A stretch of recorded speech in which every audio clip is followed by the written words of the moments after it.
जय महाकाली, हर हर महादेव, जय गुरुदेव। साधकों, आप सभी का स्वागत है आपके अपने चैनल तंत्र सिद्धि संस्थान में। आप सभी का सादर नमस्कार। और आप सभी को आज हम एक ऐसा वीडियो दिखाने जा रहे हैं, वीडियो कहें या ऐसी स्टोरी बताने जा रहे हैं, ऐसी घटना बताने जा रहे हैं जो घटी है एक कश्मीरी ब्राह्मण परिवार के ऊपर। जी हाँ साधकों, कश्मीरी पंडितों का एक परिवार था, उसके ऊपर यह घटी हुई है।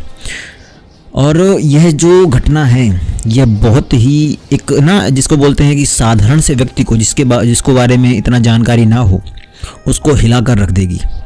कि आपकी एक छोटी सी गलती किसी भावना के ऊपर, वासना के ऊपर, वासनोन्मुखी होकर किया गया कोई कार्य कितना भयावह हो सकता है, उसके बारे में आज आपको पता लग जाएगा। किस प्रकार से एक घर के पुत्र ने एक छोटी सी गलती करके, उसे लगा होगा शायद ये गलती नहीं है, क्योंकि YouTube में आजकल बहुत सारे कुछ ड्रामे चलते रहते हैं कि ये कर लो, वो कर लो, ऐसे कर लो, वैसे कर लो, कुछ नहीं होगा, ऐसा नहीं होगा, वैसा नहीं होगा, बिना गुरु के कर लो। ऐसी गलतियां जो करते हैं वो कितना घातक हो सकता है, आज आपको मैं बताने वाला हूँ।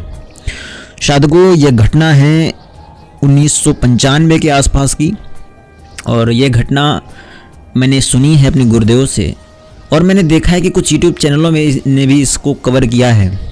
तो मैं उसको थोड़ा सा उस पर धूल हटा देना चाहता हूँ, और इस स्टोरी को, इस घटना को, इस कहानी को, जो सच्ची घटना है, उसको आपके सामने एकदम प्रत्यक्ष रूप से प्रमाणों के साथ में रखना चाहता हूँ। शाकनी चुड़ैल साधना का एक बहुत ही विनाशकारी अनुभव है ये। कश्मीरी ब्राह्मणों का परिवार था जो 1995 के आसपास ही कश्मीर से वापस आया था, और कश्मीर से वापस आकर उत्तराखंड बस गया था। 1990 या 85 के आसपास शायद आया हुआ था, और आकर उत्तराखंड में बस गया था किराए पर, रेंट पे।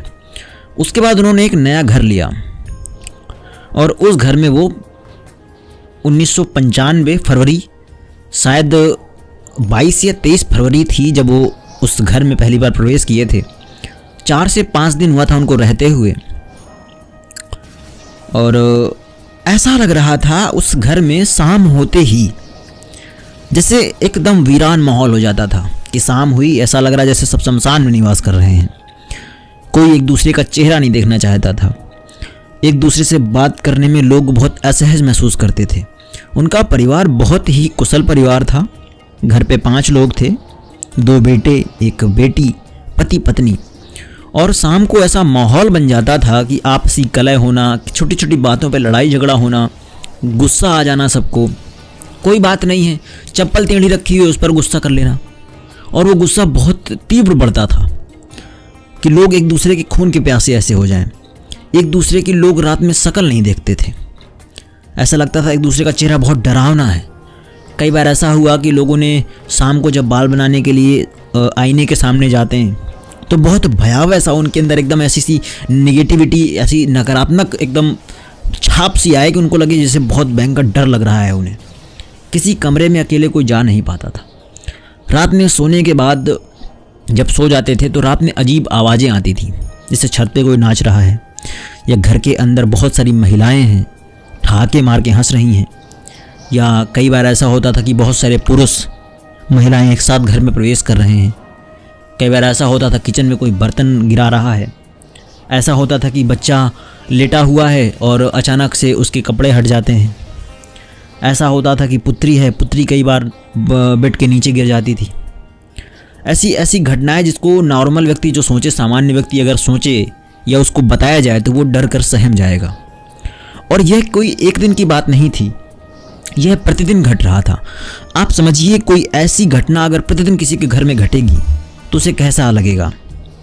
और ऐसा प्रतिदिन चल रहा था। रात में चूड़ियों की आवाज़ आना, पायलों की आवाज़ आना, कई जगहों पर खून का मिलना, खून के छींटे मिलना, धब्बे मिलना, बालों का मिलना, और वो पीरियड्स के कपड़े होते हैं वो मिलने, पैडों का मिलना, और इस तरह की घटनाएं आए दिन होती रहती थी। चूड़ियों का खड़कना, रात में पायलों का छमछमाना, अजीब सी आवाज़ें आना, गंध जैसी फैल जाना, और शाम को यह दृश्य बहुत ही भयावह हो जाता था। ऐसा प्रतीत होता था जैसे वो घर पे नहीं किसी शमशान घाट पे रह रहे हों, किसी शमशान पे रह रहे हों, जागृत शमशान पे रह रहे हों, ऐसा लगता था। और एक और बता दूं मैं बात कि जो छोटा बेटा था उनका, वो इसी वक्त मतलब अजीब सी हरकतें करने लगता था, जैसे मतलब धीरे धीरे पागल होता जा रहा है, उसका दिमाग फिरता जा रहा है, कुछ बात बोलो तो सुनाई नहीं देता, कुछ करता नहीं और बैठे बैठे कुछ भी कर रहा है, दीवार ही खोद रहा है, मिट्टी खोद रहा है, पागल सा होने लगा था और दिमाग उसका फिरने लगा था। एक और बात, उसके बड़े पुत्र की उनकी शादी हो चुकी थी और पत्नी मायके में थी, किसी कारणवश 2 से 3 मंथ के लिए मायके गई हुई थी वो, और उसी समय इन लोगों ने अपना घर शिफ्ट किया हुआ था। तो उस समय घर पे 5 ही लोग थे। तो ऐसा हुआ कि उन पंडित जी थे, पंडित जैसे कश्मीरी ब्राह्मण जो परिवार था, और वो जो पंडित जी थे, रामकृष्ण नाम था उनका, और जहाँ उनका नया घर था तो वहीं पास में एक मौलाना रहते थे, मोहम्मद अब्दुल इख्तियार करके उनका नाम था। और मौलाना एक मस्जिद के मौलाना थे, कहा जाता था कि उनको बहुत आता है, बहुत जानकारी है इस विषय में, और वो अक्सर भूत पिशाच वगैरह चीज़ें भगाते रहते थे। उनको जानकारी हुई इस विषय में, तो पंडित जी उनके पास गए, क्योंकि उनको और बाकी चीज़ों की जानकारी नहीं थी कि शायद और कोई पास में है, कौन नहीं है। और ऐसा बोलते हैं ना कि जब बहुत मुसीबत होती है तो लोग कहीं भी जाते हैं, है ना।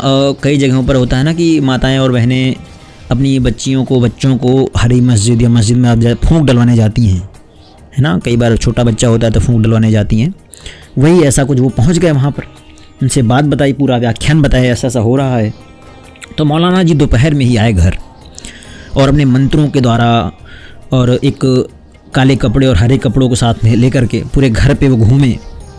ऐसा होता है कि जब कोई नकारात्मक शक्ति होती है तो जो काले कपड़े का कलर है वो सफ़ेद कपड़े में और हरे कपड़े में छपने लगता है, ठीक है। तो उससे उनको अंदाज़ा हो जाता है, और वो ऐसा करते करते पूरे घर में मंत्रोच्चार करते हुए, सब कुछ करते हुए घूमे, अपनी काफिया वगैरह पढ़ते हुए, कुरान की दाऊद शरीफ पढ़ते हुए पूरे घर में घूमे। पर उनको कुछ ऐसा आभास नहीं हुआ, उन्हें कुछ एबनॉर्मल, उन्हें कुछ अजीब फील नहीं हुआ। उन्होंने सोचा कि सब कुछ तो सही है, ऐसा कुछ तो लग रहा नहीं है जैसा ये बता रहे हैं। फिर कुछ समय बाद बैठने के बाद उनके मन में एक ख्याल आया कि ऐसा तो नहीं है कि मैं आ गया हूँ तो जो व्यक्ति है या जो आत्मा है या जो कुछ भी नकारात्मक शक्ति है वो डर गई है, वो मेरे सामने नहीं आ रही है। तो मैं ऐसा करता हूँ, रात तक इनके यहाँ रुक जाता हूँ, एक रात बिता कर जाता हूँ। मैंने आपको पहले भी बताया कि उनके यहाँ रात का ही माहौल ऐसा होता था, सुबह सब नॉर्मल रहता था, रात में ही ऐसा होता था। तो मौलाना ने सोचा कि चलो ऐसा करते हैं, अब्दुल इख्तियार साहब कहते हैं कि हम आज रात में आपके यहाँ रुक जाते हैं। पंडित जी ने कहा कि ये ज़्यादा घटना है, मुझे अपने कमरे में जो हॉल है बड़ा वाला, उसमें ऐसा महसूस होता है। तो चलो ठीक है, फिर आप हॉल पे ही सो जाते हैं सब लोग। तो पंडित जी और मौलवी साहब दोनों की चारपाई बिछती हैं, हॉल में दोनों सो जाते हैं। सामान्यतः प्रतिदिन की घटनाओं के अनुसार, पंडित जी के अनुसार, यह कार्यक्रम 10:30-11 बजे तक चालू हो जाता है। पालों की आवाज़, चूड़ियों की खनखनाहट, किसी के बोलने की आवाज़, हंसने की आवाज़, रोने की आवाज़। पर उस दिन 11:30, 11:45, 1, 1:30 बज गया था और ऐसी कोई घटना नहीं हुई, सब शांति से सब था और प्रतिदिन की तरह कुछ भी असामान्य नहीं था। और ऐसा हुआ कि सबको नींद आ गई, सबको लगा सब कुछ नॉर्मल ही है, कुछ नहीं हुआ है, वहम ही होगा शायद वो, ठीक है। लेकिन एक और बात याद रखने वाली है कि वहम एक को होता है, सबको नहीं। मौलवी जी के माइंड में ये था। मौलवी जी को अचानक नींद आ जाती है 2 बजे के आसपास। सो तो गए, लेकिन 3 बजे अचानक से एक बड़ी तेज भड़बड़ाहट के साथ मौलवी जी का चारपाई कोई उठाता है, उठा के दीवार पे दे मारता है। मौलवी जी टकराए दीवार से, सर पे चोट लगी, चारपाई नीचे गिरी और मौलवी जी किसी प्रकार उठ के खड़े हुए। उनकी नज़र जब पड़ती है तो वो देखते हैं करीब 10 से 12 फुट लंबी, चौड़ी, एकदम काली, बालों साथ, भयंकर आवाज करती एक महिला सामने खड़ी है और बोल रही है, मौलवी यहाँ से निकल जा। क्या थी वो, कौन था? मौलवी साहब देखते ही घबरा से गए, सहम से गए। आप समझिए कि अचानक से एक दृश्य आपके सामने आता है, एक बड़ी ऊंची लंबी चौड़ी एक औरत का साया था वो। जब तक वो मौलवी जी के आगे एकदम आकर प्रहार करने वाली होती है कि मौलवी जी अपनी ताबीज को पकड़कर कुछ कलमे और आयतें पढ़ना शुरू कर देते हैं और ये देखकर वो शक्ति, वो साया पीछे हट जाता है। पर यह बहुत टाइम तक पीछे नहीं हटा। करीब अगले 1 मिनट के अंदर ही वो साया दौड़ के आता है मौलवी जी की तरफ और छाती पे एक तेज प्रहार करता है। मौलवी जी चिटक के एकदम पीछे दीवार पे जा गिरते हैं और उनकी सर दीवार से टकराता है और छेद हो जाता है सर पे, यानी सर उनका अब लहूलुहान सा हो गया था, पर एक बोलते हैं ना कि अगर आप धार्मिक व्यक्ति हैं, आप रक्षा के लिए लोगों की हैं, तो आपको एक ये है कि आप अपनी समस्याओं को छोड़कर व्यक्ति की समस्याओं को देखते हैं कि उसको कोई परेशानी ना हो। उनके चोट तो बहुत तेज़ लगी थी। मौलवी जी इतना तो समझ गए थे कि मौलाना जो थे इख्तियार साहब, उनको इतना तो लग गया था कि अब मेरे बस की बात नहीं है ये, क्योंकि कलमे आयतें पढ़ने के साथ साथ भी उनके ऊपर एक तेज़ हमला और उनका शरीर छिन्न भिन्न हो गया, भयंकर चोट लगी उनको। तो अब देखो, उनका कर्तव्य था उस परिवार को सुरक्षित रखना, एटलीस्ट कम से कम उस रात तो रखें ही रखें। उन्होंने अपनी पूरी शक्तियों के साथ में एक जेब से तावीज़ निकाली और पंडित जी को पकड़ा और कहा अपने परिवार को अंदर से ले आइए। और कुछ कलमे और आयतें पढ़ते पढ़ते वो मौलाना साहब, इख्तियार साहब, पंडित जी के पूरे परिवार को लेकर वहाँ से निकल गए। और पास में एक जाकर एक मित्र थे, पड़ोसी जिनको बोल सकते हैं, रात भर सबने वहाँ रात गुजारी, पूरे परिवार ने, पंडित परिवार ने, मौलाना साहब ने भी। सुबह जब हुई तो मौलाना साहब ने कहा, उनकी पट्टी अट्टी हुई, उनकी काफ़ी तेज़ चोट आई थी उन्हें। उन्होंने कहा कि ब्राह्मण साहब, पंडित जी हमारे बस की बात नहीं है, बहुत ताकतवर शक्ति है वो, और इसके लिए हम आपको एक पीर बाबा का नंबर देते हैं, आप वहाँ चले जाइए, पता बताते हैं, क्योंकि यह शक्ति मुझसे संभलने वाली नहीं है और आपको भी इससे बच के रहना होगा। अब आप घर में प्रवेश तभी करेंगे जब या तो इस शक्ति का निवास ख़त्म हो जाएगा या तो आप पीर बाबा को लिवा लाइए। पंडित जी ने कहा ठीक है। अब देखो, पंडित जी तो थे ही परेशान, मरता क्या ना करता। उनसे पता लिया और अगले दिन ही पहुंच गए पीर बाबा के पास। जब वहां पहुंचे तो मंगलवार का दिन था और पीर बाबा कहीं गए हुए थे बाहर। उनके शिष्य ने बताया कि आपको शुक्रवार को आइए, करीब 10 दिन बाद, यानी जो शुक्रवार के अगले शुक्रवार को 10 दिन बाद उनका आना होगा। पंडित जी 10 दिन बाद गए। 10 दिनों तक पंडित जी का पूरा परिवार उन्हीं दोस्त के यहाँ रुका, उन्हीं पड़ोसी के यहाँ रुका, क्योंकि उस घर में जाने की हिम्मत किसी की नहीं पड़ रही थी। आप खुद समझिए कि जिस घर में एक मौलाना जो कि अच्छा खासा सिद्ध मौलाना था, उसको तक बहुत मार पड़ी, उस घर में वापस जाने की हिम्मत किसी की नहीं हो रही थी। और जो घर की जस्ट बगल में घर था, वो इस बात के गवाह हैं कि रात में उस घर से अजीब सी आवाज़ें आती हैं, जैसे बहुत सारी लड़कियां हैं, औरतें हैं, और जैसे वहाँ पर बहुत लोग रो रहे हैं, एक पक्ष में हंस रहे हैं, अंदर चूड़ियाँ टूटी हुई हैं। ऊपर से कई बार होता था कि बाहर को मांस के लोथे मिलते थे, सुबह गायब हो जाते थे, क्या था क्या नहीं था। परिवार जो बगल वाले थे, पड़ोसी, वो तो बहुत परेशान थे आवाज़ों से। उनके घर पे कुछ नहीं होता था, बस आवाज़ों से परेशान थे। ठीक है, अब भाई 10 दिन बीते, पंडित जी वापस गए। पीर बाबा के यहाँ संदेशा आया कि पीर बाबा वापस आ चुके हैं। पंडित जी वापस पहुँचे। पीर बाबा ने कहा कि आप रुकिए, क्षण भर रुकिए, शाम का समय था और मैं अपने कुछ जिन्नों को बुलाकर और उस घर में भेजता हूँ, पता करता हूँ ऐसी कौन सी शक्ति है। तो पीर बाबा ने पहले अपने 11 जिन्नों को भेजा। एक 11 जिन्न साधना होती है, जो सकरी साधना है, उनको भेजा कि पता करके आओ जाकर। 15 मिनट, आधा घंटा, 1 घंटा, 2 घंटा, 3 घंटा, 4 घंटा, 5 घंटा, रात के 11 बज चुके थे, अब तक जिन्न वापस नहीं आए। पीर बाबा को लगा कि ये तो बहुत ही असंभव सी चीज़ है, ऐसी शक्ति कौन सी है जो मेरे जिन्नों को रोक रही है।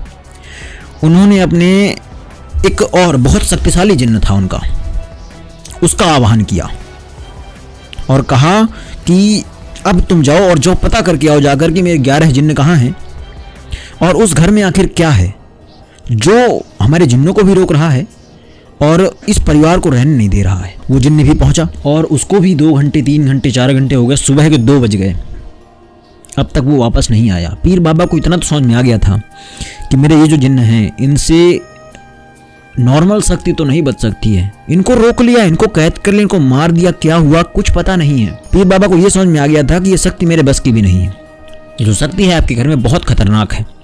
उन्होंने कहा पंडित जी से कि यह मेरे भी बस की बात नहीं है, लेकिन आप मेरे पास तक आए हैं और रक्षा आपकी होगी। हम आपको एक काशी घाट के सिद्ध का नंबर देते हैं और पता बताते हैं। सिद्ध महात्मा कृष्णमूर्ति राय कुछ नाम था उनका, साधु थे वो, तांत्रिक साधु। आप उनके पास चले जाइए, वहाँ आपकी समस्या का समाधान अवश्य हो जाएगा। मौलवी साहब और वो ब्राह्मण पंडित जी, रामकृष्ण जी, दोनों पहुँचे काशी के घाट। वहाँ पहुँचने के बाद पता लगाया, भटकने के बाद आखिरकार कृष्णमूर्ति राय जो तांत्रिक साधक थे, उनका पता मिल गया। असल में उन्होंने तांत्रिक साधनाएँ छोड़ दी थी और वो साधु संन्यास धारण कर चुके थे। वो मिले वहाँ पर और उन्होंने सारी बात सुनी, मुस्कुराए, शांति से, बहुत सौम्य स्वभाव, बैठे रहे। थोड़ी देर बाद आंखें बंद की, करीब 5 मिनट बाद आंखें खोली। ओम नमः शिवाय का जाप किया। उसके बाद कहा कि सामने शमशान देख रहे हैं आप, उस शमशान में आप जाइए जो दक्षिण की ओर मुख करके बैठे हुए हैं। वो महात्मा, वो तांत्रिक बाबा हैं, उनके पास जाकर उनसे बोलिए कि हमने आपको भेजा है और वह आपकी सारी समस्याओं का निवारण करेंगे। कैसे क्या करना है और किस प्रकार आपकी समस्याओं का निवारण होगा वह आपको खुद बताएंगे। आप उनके पास जाइए और सौम्य स्वभाव से जाइए, सौम्यता धारण करके उनसे सवाल पूछिएगा, उनको सारी चीज़ें बताइएगा। वो जैसे ही वो लोग शमशान के अंदर एंटर करते हैं, अंदर देखते हैं बहुत सारी लाशें जल रही हैं, चिताएं जल रही हैं और दक्षिण की ओर मुख करके एक व्यक्ति बैठा हुआ है जो कि जलती चिता पे बैठा हुआ है। और चिता पूरी जली नहीं है, आधा शरीर जल चुका है। उस चिता के ऊपर जो बैठा हुआ है, जो लेटा हुआ है, जो शव लेटा हुआ है, उसके ऊपर बैठा वो आंखें बंद किए और कुछ बड़बड़ा रहा है।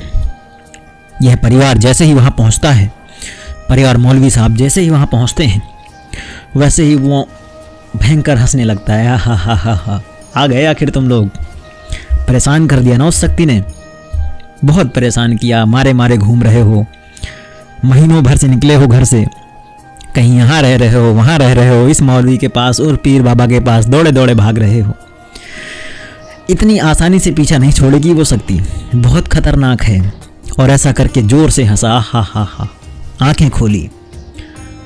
पंडित जी को यकीन नहीं हो रहा था कि आखिर ये क्या है, इस व्यक्ति को पता कैसे सब है। यह ना तो पूरा इंसान लग रहा है, ना तो पूरा जानवर लग रहा है क्या ये, और कितना घिन वाला व्यक्ति है ये। कैसी अनलगर बातें की तरह, मतलब चिता में बैठा हुआ है, पूरे शरीर पर रक्त बह रहा है, राख लपेटे हुए है, बड़े बड़े बाल हैं। ये जिंदा है या मर गया है? आवाज कहाँ से आ रही है? अघोरी फिर बोलता है, परेशान मत होइए, आपकी कष्ट का निवारण होगा, यही होगा, आइए। और उसे सब पता था तो उसको कुछ बताने की आवश्यकता नहीं थी। उसने कहा कि आप लोग बहुत परेशान हो, मुझे पता है। ऐसा करो कि एक एक करके आप मेरे पास आओ और मैं देखता हूँ कि आखिर प्रॉब्लम कहाँ है, दिक्कत कहाँ है, किस व्यक्ति को वश में करके वो शक्ति खुद की शक्ति को बढ़ा रही है, वो नकारात्मक शक्ति और आपके घर में बैठी हुई है। एक एक करके सब लोग उसके पास जाते जा रहे थे और वो अघोरी जो थे वो सबके सर पर हाथ रख के देख रहे थे, बोल रहे थे चलो ठीक है आगे बढ़ो, अब तुम आगे बढ़ो। सब लोग एक एक करके चारों लोग आगे बढ़ गए।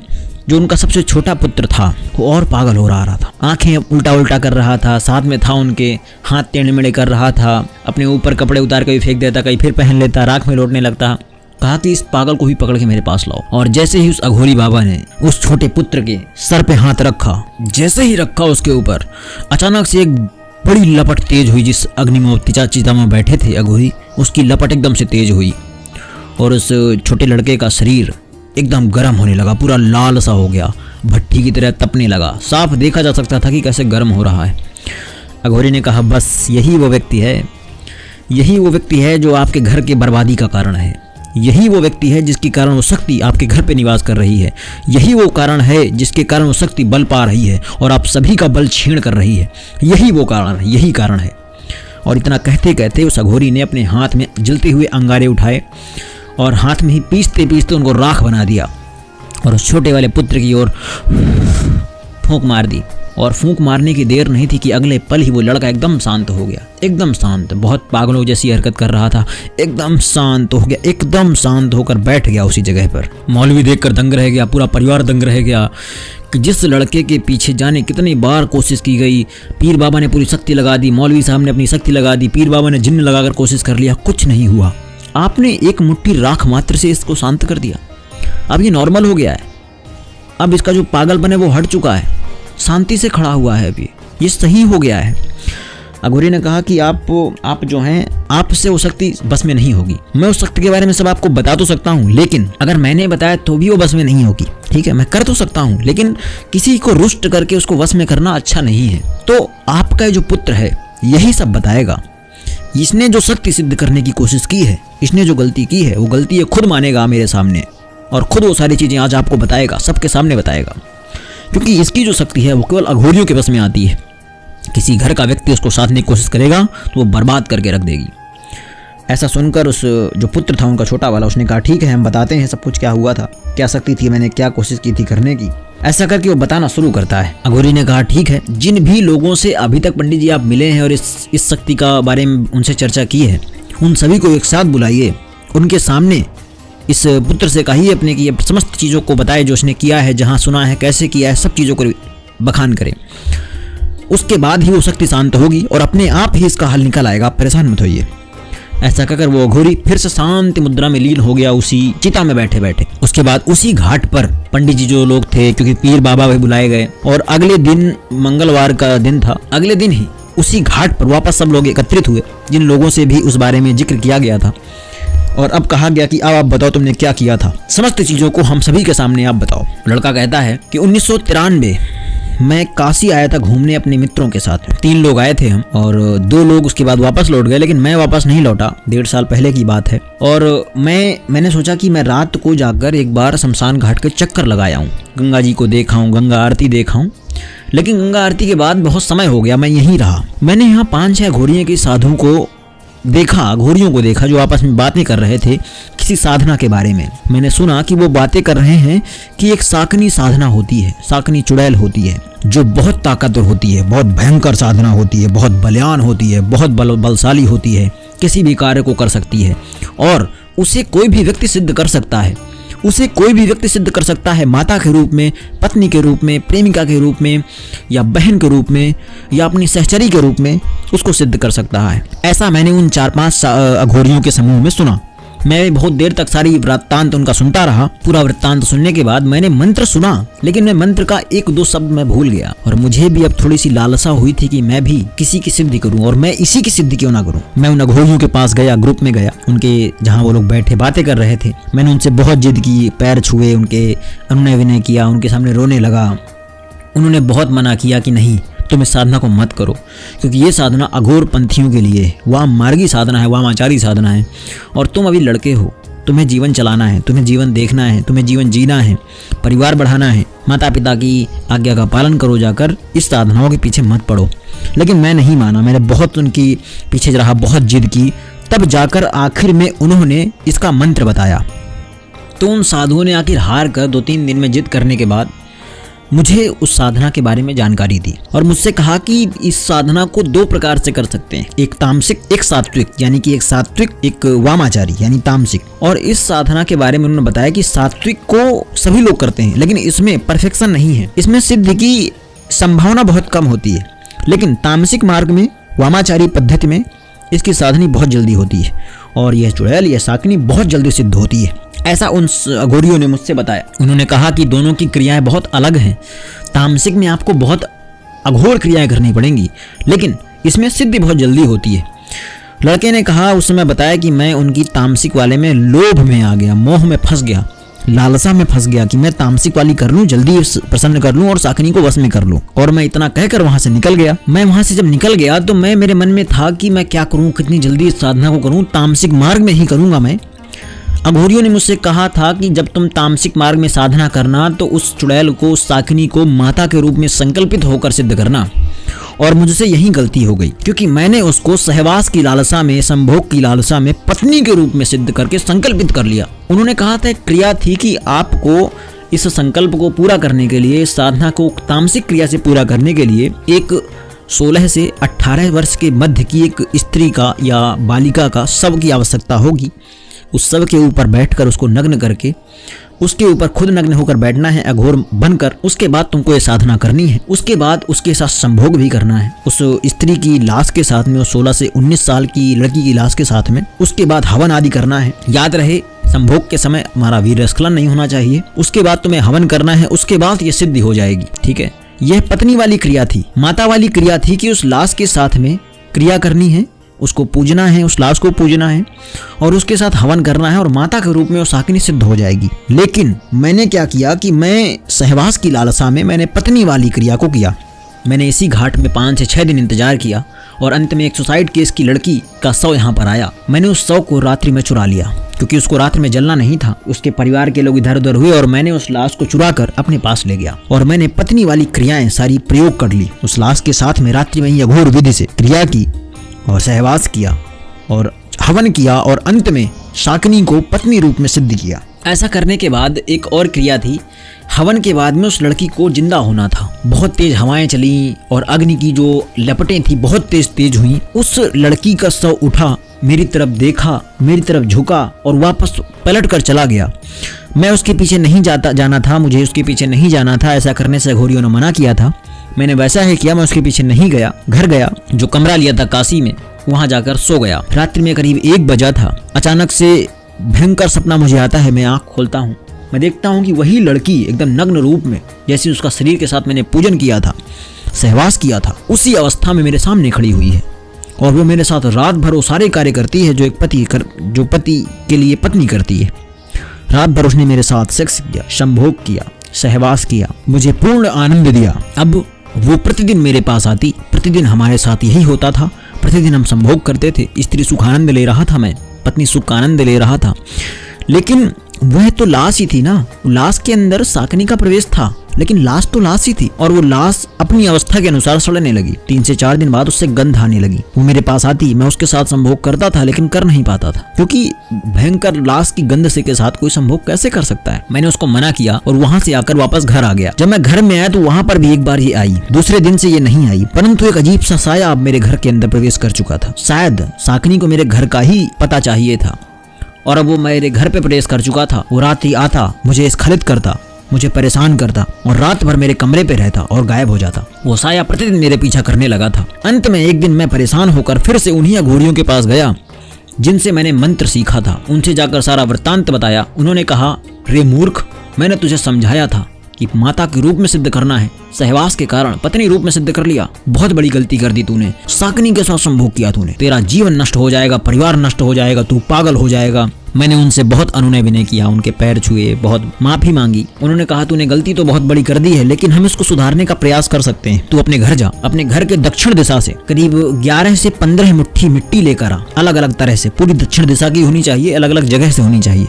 ऐसा करके लेकर हमारे पास आ, जल्दी से जल्दी करे काम। जब मैं मिट्टी लेकर उनके पास पहुंचा, उन्होंने कहा कि अब तू एक रीढ़ की हड्डी लेकर आ, वो भी महिला की रीढ़ की हड्डी होनी चाहिए। महिला किसी भी एज की होगी चलेगी। मैंने 5-6 दिन इंतजार किया शमशान घाट में ही, तब मुझे एक महिला की शरीर की हड्डी, रीढ़ की हड्डी मिली। मैं वो भी लेकर उनके पास पहुंचा। रात्रि में 11 बजे उन्होंने इस कार्यक्रम को शुरू किया। उनकी साधना चल ही रही थी। 1 घंटे बाद करीब भयंकर तूफान उठा। यह वही तूफान था जैसा मेरी साकनी साधना के दौरान उठा था। और आज यहाँ पर मुझे दिख रहा था कि लाखों की संख्या में यहाँ औरतें आ गई हैं, भयंकर शरीर जटा धारण किए, सब नग्न अवस्था में टहल रही हैं और चिल्ला रही हैं, हंस रही हैं, रो रही हैं, गा रही हैं, हंस रही हैं, बहुत तेजी से चिल्ला रही हैं। सब नग्न अवस्था में है, खून से लथपथ है, सब चिल्ला रही, मैं इसे नहीं छोड़ूंगी, हम इसे खा जाएंगे, इसने हमारे साथ दुर्व्यवहार किया है, हम इसका ये करेंगे, हम इसका वो करेंगे, हम इसकी पत्नी हैं, हम ये हैं, हम वो हैं। भयंकर तरह से चिल्लात रही थी और कह रही थी हम इसे नहीं छोड़ेंगे। तभी इसी कार्यक्रम के मध्य एक करीब 10 फुट की औरत प्रकट होती है, एकदम काला वेश धारण किए हुए, और उसने कहा कि हम इसे नहीं छोड़ सकते हैं। और अचानक से एक बहुत भयंकर सा काला साया उठा और आकर उस लड़के के पास रुका, और समस्त जितनी भी महिलाएं इकट्ठा हुई थी वहां पर अचानक से गायब हो गईं। वह जो काला साया बाद में उठा था, वो काला साया शक्ति रक्षा था, जिस गोले में सब लोग बैठे थे, साधना कर रहे थे। अघोरी ने कहा, शक्ति ने पूरी तरह, डाकनी जो साकनी है, इसने पूरी तरह तुम्हारे ऊपर नियंत्रण कर लिया है, क्योंकि तुमने इसके साथ 11 दिन लगातार संभोग कर लिया है। अगर 11 संभोग से पहले तुम रुक जाते तो शायद हम इसमें कुछ कर सकते थे। साकनी अपना पूर्ण नियंत्रण 11 से 12 संभोग के बाद कर लेती है। तुमने उस लाश से तब तक संभोग किया जब तक उस लाश सड़ के गिरने नहीं लगी, और ये बहुत भयावह दृश्य है कि उसकी सड़ी योनि से तुमने संभोग किया। अब बचाना हमारे बस की बात नहीं है। हम तुम्हें सलाह देते हैं कि अगर जो काम तुमने किया है इसके बारे में किसी से बताया हो तो उससे कह दो जितनी जल्दी हो सके इस शहर को छोड़ दे, और तुम किसी गुरु के पास जाओ, गुरु दीक्षा लो, गुरु मंत्र लो और भक्ति रस में खो जाओ। आजीवन ब्रह्मचर्य का पालन तुम्हें करना होगा, तब जाकर शायद तुम इस शक्ति से बच सकते हो, अपनी जान बचा सकते हो। तुम अगर सोचो कि इस शक्ति को अपने वश में कर लो तो नहीं कर पाओ, क्योंकि तुमने इसके साथ 11 संभोग धारण कर लिए और यह तुमको अब नहीं छोड़ सकती है। उन लोगों ने उस क्रिया से थोड़ा सा एक शक्ति घेरा बना दिया था उस लड़के के ऊपर। वो कहता है कि मैं घर गया, मैंने बहुत कोशिश की, पर मेरे से ब्रह्मचर्य नहीं धारण किया गया, और तीसरे दिन ही ब्रह्मचर्य टूट गया, खंडित हो गया, क्योंकि राकनी आई, बहुत सुंदर वेश में आई, और मेरा वीर स्खलन हो गया। मैंने रात भर उसके साथ संभोग किया और अंततः ब्रह्मचर्य खंडित हो गया। उसके बाद से ये सभी घटनाएं हो रही हैं घर में जो आज आप देख रहे हैं। उस घटना का जिम्मेदार मैं ही हूँ, मुझे माफ कर दो। अंततः अघोरी ने उनका इलाज किया, 51 शक्तिपीठों का अखंड पाठ करवाकर और कुछ तांत्रिक साधनाओं के द्वारा उस साकनी को वश में किया। अब वो अघोरी के वश में है वो साकनी। आपसे मैं बताना चाहता हूँ कि देखो, ये जो डाकनी, राकनी, साकनी, हाकनी, लाकनी होती है ना, ये माता काली की सहचरी हैं, उनकी अंगरक्षिका हैं, उनकी क्रोध का, उनके वैभव का प्रतीक होती हैं ये। उनके तांडव का प्रतीक होती हैं ये, उनके तांडव को धारण करके चलती हैं ये, उनके क्रोध को, प्रचंडता को धारण करके चलती हैं ये। जैसे मैंने कल के वीडियो में डाकनी के बारे में बताया था, वैसी ही शाकनी होती है और बहुत भयावह सिद्धि है ये। तो इनकी साधनाओं में आपको क्यों जाना है? ये अघोर साधनाएं होती हैं। इन साधनाओं में नॉर्मल व्यक्ति को नहीं जाना चाहिए। आखिर क्यों जाते हैं आप लोग? इनकी साधनाएं अघोरी ही करते हैं, अघोरपंथी साधनाएं हैं ये। कई तो अघोरी भी डरते हैं, जो संभवतः अघोर पंथ में पूरी तरह से निरूपित नहीं है अभी, वो भी डरते हैं। तो कोई सात्विक रूप से इनकी साधना कैसे करेगा, क्यों करेगा भाई? इस कथा को सुनने के बाद, पूरी कहानी सुनने के बाद पूरा परिवार उनका दहल सा गया। दहलने वाली बात यह कि एक घर का लड़का, सबसे छोटा लड़का 16-17 साल का था, सहवास की लालसा में शाकनी को सिद्ध कर लिया और कोई नहीं मिला इसे। आप समझिए, मतलब जिसको बोलते हैं काम वासना इतनी जागृत हो सकती है कि 16-17 साल का लड़का शाकनी को सिद्ध करने के लिए चला जाता है, शमशान घाट में शमशानी साधनाएं करता है शाकनी के साथ सेक्स करने के लिए। समझिए आप, क्या है यह जीवन की सहवास की लालसा? इस मोह जाल में फंसकर कब तक जीवन को समाप्त करते रहोगे? इन साधनाओं को काली माता तब यूज करती हैं जब उनका कोई महाविद्या साधक हो, तब उसको उसकी परीक्षा लेने के लिए डाकनी, शाकनी, राकनी का इस्तेमाल वो करती हैं। वो आप इनकी साधनाएं करते हैं। माता काली की साधना कीजिए आप, महाकाली की साधना कीजिए आप। सहवास की लालसा के लिए आप किसी नौकर की साधना करते हैं। कितनी घृणित सोच हो गई है आज के समाज की। सहवास की लालसा, सेक्स की लालसा के कारण कुछ भी करने के लिए उतारू हो जाते हैं। देखिए, एक मैं आपको और बात बता दूं, आप महाविद्याओं की साधना कीजिए, आपको साधना करनी है।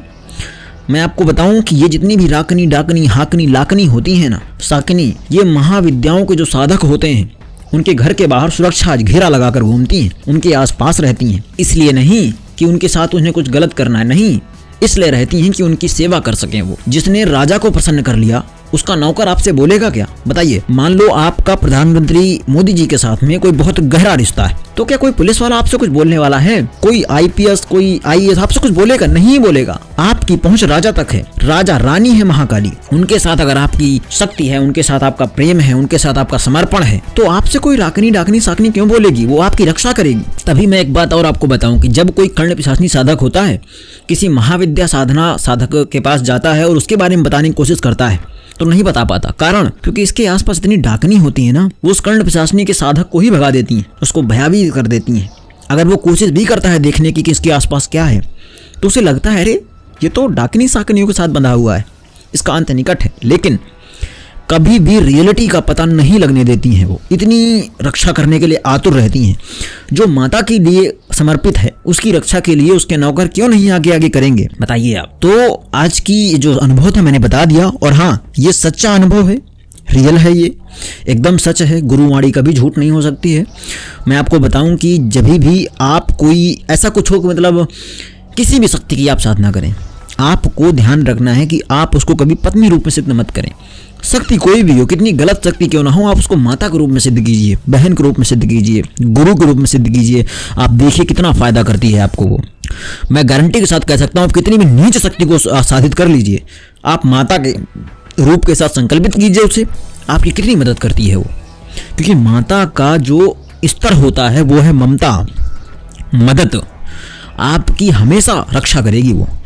तो आप किसी भी साधना को कीजिए, साधनाएं समस्त जो होती हैं वो माता का शक्ति का स्वरूप होती हैं। इसलिए आप किसी भी साधना करने जाएं, संकल्प लेने के समय आप इस संकल्प को अवश्य लें कि माता, हम आपको माता के रूप में सिद्ध करना चाहते हैं। हे शक्ति, हमारी माता के रूप में ममता बखारिए आकर, ममता के रूप में हमारा उद्धार कीजिए माता, आकर इस जीवन से, समस्त कष्टों से हमारा निवारण कीजिए। इसलिए मैं आप सभी से हाथ जोड़कर प्रार्थना करता हूँ कि कोई भी किसी भी शक्ति का इस्तेमाल करें, साधना करें, कोई भी हो, अप्सरा हो, यक्ष हो, यक्षिणी हो, गंधर्विनी हो, नाग कन्या हो, कोई भी शक्ति हो, माता के रूप में सिद्ध कीजिए आप।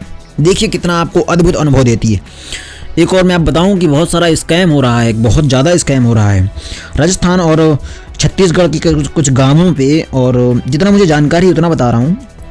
उन गांवों पे अभी भी एक रात्रि सिद्ध चलती है कि अमावस्या को आइए, आपको हम माता काली की सिद्धि करा देंगे। नहीं है, कोई माता काली की सिद्धि एक रात्रि में सिद्ध नहीं हो सकती है, अमावस्या हो या पूर्णिमा हो।